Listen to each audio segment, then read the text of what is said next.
Journalism is not a book-learned activity. You know, you really learn it doing it. During the interview, they straight up told us, when you are going to be an intern for us, you're going to be doing a lot of things, and our goal is to get you on the radio. I was surprised in my first week that I was able to report raps on the air, you know, sign out with my own name, and produce a whole web story all in the same day. And they trusted me enough to take on that kind of responsibility. It is very much an environment that wants to see you grow, wants to see you thrive. They handed me a kit and they're like, hey, go help Sharon McNary with her story and get some sound. I was like, really?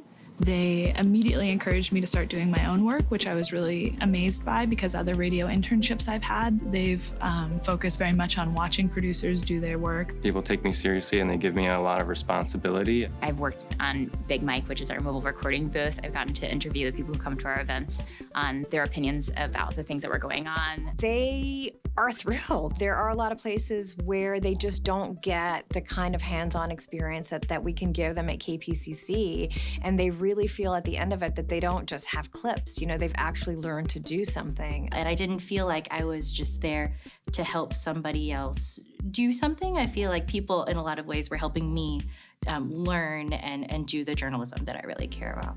I was sent out into the field and up to where wildfires were happening and down to Skid Row. But even though I was treated as an equal, I was given feedback. It was brutal. I mean, my editor was, you know, just as hard on me as she would be on somebody else. But I felt very supported by my editors, by people here. People were giving me context when sources were falling through. They were giving me perspective because I wanted my language to be inclusive. So when I was a clerk, I wrote a lot of briefs. You know, it was like 4 paragraphs on this and 3 paragraphs on that. And I went a column and it didn't have my name on it. And in a year, I think that I worked there, I maybe wrote 5 stories. Our interns, if they are, you know, if they come in with enough knowledge and sort of work hard, they can have many times that many clips by the time that they're done. I am producing content like mad. I got pushed out of my comfort zone a lot, and I really appreciate that because now I feel like I'm a more informed journalist and a more informed resident of this community. We seek out diverse voices, and we love to get out into the community. Feels like every day you just get injected with what Los Angeles is.